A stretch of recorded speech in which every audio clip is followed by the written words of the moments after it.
जय भारत, जय संविधान, जय मंडल, जय जोहार, जय विज्ञान, जय लोकतंत्र, जय जवान, जय किसान। आज का लाइव, वैसे तो मैं पूरे दिन ही लाइव था और पूरे दिन में जो कुछ चल रहा था उस पर नजर बनाए हुए था। आंदोलन में भी मैं हिस्सा लेने के लिए सड़क पे भी उतरे थे, लेकिन आज मेरी कुछ और ड्यूटी थी, मैं उसको भी निभा रहा था कि कहीं कोई इस तरह की बात ना हो। सर्वप्रथम मैं बहुजन समाज में जन्मे सभी संतों, गुरुओं और महान पुरुषों को नमन करता हूं। मैं अगर उनके नाम लेने लग जाऊंगा तो बहुत सारा समय भी जाएगा और किसी ना किसी एक आधे महान पुरुष का नाम छूट भी जाता है, तो मैं सभी को एक बार में ही नमन करता हूं। वो महान पुरुष जिन्होंने अपना पूरा जीवन बहुजन समाज के लोगों को अपने पैरों पे खड़ा करने के लिए लगाया, मैं ऐसे हर एक महान पुरुष को नमन करता हूं। साथ साथ आज मैं पूरे देश के बहुजन समाज को भी नमन करता हूं। आज आपने संविधान की रक्षा के लिए, आरक्षण की रक्षा के लिए, देश की रक्षा के लिए, अपने अधिकारों की रक्षा के लिए जिस तरह का प्रदर्शन किया है वो काबिले तारीफ है। इसलिए मैं देश के बहुजन समाज के हर एक नौजवान को बहुत बहुत धन्यवाद देता हूं, बहुत बहुत उसको मैं उनके लिए मंगल कामनाएं करता हूं। उन माओ बहनों के लिए भी जो सड़कों पर निकली, उन बड़े बुजुर्गों के लिए भी, तमाम संगठनों के लोग जो सड़कों पे आए, मैं उनका भी बहुत बहुत अभिनंदन, स्वागत करता हूं। और मैं ये जो ऐतिहासिक भारत बंद सफल हुआ है, मैं इसकी जितनी प्रशंसा करूं उतनी कम है। ये किसी मेरे अकेले या एक पार्टी संगठन ने नहीं, ये आप सब लोगों की मेहनत के कारण हुआ है। मैं इसका श्रेय आपको देता हूं। ये एक शुरुआत है, ऐसे बहुत सारे मौके हमारे पास आएंगे, क्योंकि जो लोग सत्ता में बैठे हैं वो तमाम तरह के षड्यंत्र, तमाम तरह के प्रयास करेंगे और लगातार साजिश करते रहेंगे कि बहुजन समाज के लोग वापस 1950 से पुराने हालातों में चले जाएं जैसे 1950 से पहले थे। लेकिन आपको, मुझे अपने प्राणों की बाजी लगाकर और संघर्ष करके अपने हक वंचित समाज के अधिकारों को बचाना है और उन अधिकारों को समाज तक पहुंचाना भी। मैं पुनः आपको ऐतिहासिक भारत बंद, संवैधानिक, शांतिप्रिय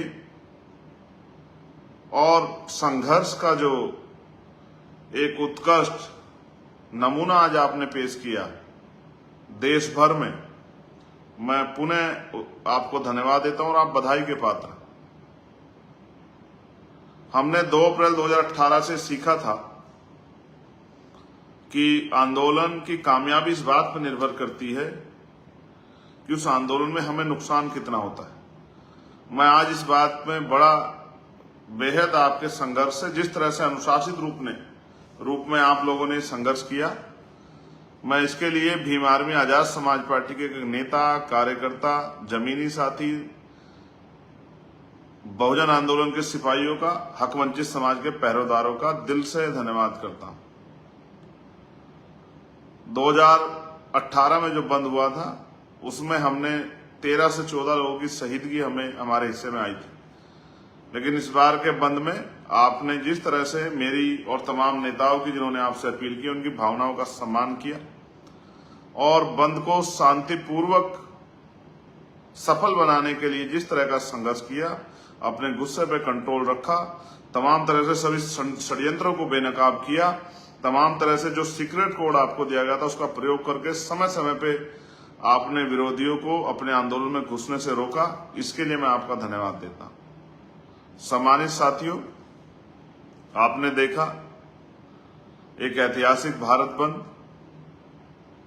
अधिकारों के लिए धार्मिक आयोजनों में हम लोग इकट्ठा होते हैं, लेकिन संघर्ष के लिए इकट्ठा होना ये खुद में काबिले तारीफ है। मैं चारों तरफ नजर बनाया हुआ था, कई जगह घटनाएं भी हुई है, जैसे जहानाबाद में मारपीट ही की गई है कार्यकर्ताओं के साथ, बहुजन समाज के लोगों के साथ। जिस तरह से पटना में लाठीचार्ज की गई है, वो दर्द भी मैंने देखा। कई जगह पे छिटपुट एक दो दुर्घटनाओं की, मुजफ्फरनगर में भी एक दुर्घटना हुई, एक्सीडेंट। कई ऐसी घटनाएं भी मेरे संज्ञान में आई। सुबह संभल में, मुरादाबाद में, जौनपुर में जिस तरह से कार्यकर्ताओं को पकड़ा गया, हाउस अरेस्ट किया गया, उनको अमरोहा में, उनको संभल में जिस तरह से रोका गया पुलिस द्वारा, जिस तरह से सड़क से आकर रोकने की बजाय रोककर वहीं मूर्तियों पे और धर्मशालाओं में ज्ञापन दिलाने के लिए मजबूर किया गया, जो लोग सड़क पे आए उनको थाने में बंद कर दिया गया। ऐसी बहुत सारी सैकड़ों सा घटनाएं हमारे संज्ञान में आई और लगातार हमने उस पर काम करके प्रशासन को चेताने का, अपने लोगों को रिहा कराने का और तमाम तरह की जो परेशानियां उन्होंने खड़ी की उसको, उन परेशानियों को खत्म कराने का प्रयास किया। लेकिन साथ साथ सम्मानित साथियों, मुझे आपसे कहना है, ये जो संघर्ष हमने किया ये मेरा अपना संघर्ष नहीं है या किसी एक आदमी का संघर्ष नहीं है, समाज के अधिकारों को बचाने का संघर्ष। इस बंद से हमने सरकार को चेताया कि निजीकरण के जरिए जिस तरह वो आरक्षण खत्म कर रही है ये अब नहीं चलेगा।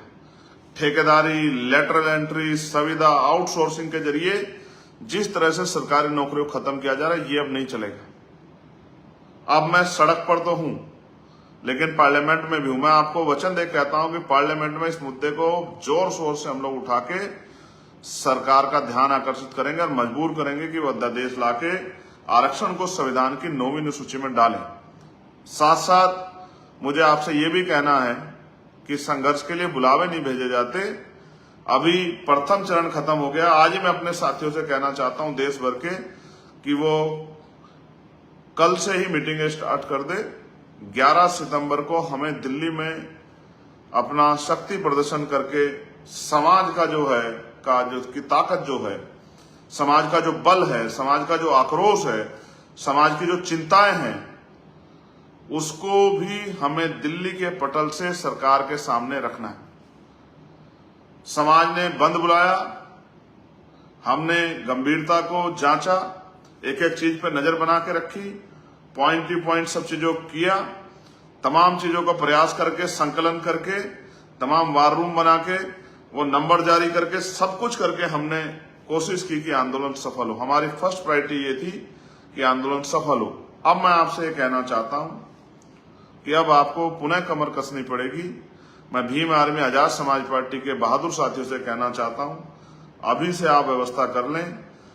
11 सितंबर को हमें केंद्र की सरकार को और स्टेटों की सरकार को ये बताना है कि वो दिन चले गए जब हमारे अधिकार, पूरे के पूरे अधिकार हमें डकार ले जाते थे और हम लोग चुपचाप मायूसी से दूर खड़े होकर देखते रहते थे। वो दिन चले गए जब हमारे अधिकारों को लूट लिया जाता था, हम पे जुल्म जाति की जाती थी और हम लोग चुपचाप कोने में दुब के बैठे रहते। वो दिन चले गए। अब जो नई जनरेशन है वो अपने अधिकारों को इतनी आसानी से नहीं जान देगी। आज मैंने किसी से कहा भी और मैं आपसे भी कह रहा हूं, क्या कभी आपने 2014 से पहले सुना था कि कमजोर वर्ग के लोग अपने अधिकारों के लिए भारत बंद करते थे? ये नई ऊर्जा जो है, ये जो नया बल पैदा हुआ है समाज में, ये भीम आर्मी के नौजवान साथियों के संघर्ष, उनके समर्पण, उनके संकल्प और जो दिल में उनके आग लगी है बहुजन महापुरुषों के सपनों को पूरा करने के लिए, ये उसकी देन है। आज बहुत सारे कर्मचारियों ने मेरी अपील के बाद छुट्टी ले लेके भी इस बंद में शामिल होने का काम किया। उन्होंने भी अपनी सामाजिक जिम्मेदारी को निभाया। मैं उनसे भी कहना चाहता हूं कि अब कमर कसने का समय आ गया है। ये अधिकार मांगने से नहीं मिलेंगे। एक तरफ हम राजनीतिक शक्ति बना के इन अधिकारों को आप तक पहुंचाने का काम करेंगे, आपके दरवाजे तक लाने का काम करेंगे, बुनियादी सुविधा आप तक पहुंचाने का काम करेंगे, आपके आत्मसम्मान की, आपके अधिकार रक्षा करने का काम करेंगे। दूसरी तरफ समाज से भी मैं अपील करता हूं कि वो भी अपनी शक्ति को अब समय समय पे उसका प्रदर्शन करे। एक बार भारत बंद करना पड़े आपके अधिकारों के लिए, 2 बार करना पड़े, 10 बार करना पड़े, हर महीने करना पड़े, हर साल करना पड़े, हर हफ्ते करना पड़े, लेकिन किसी भी कीमत पर आजादी के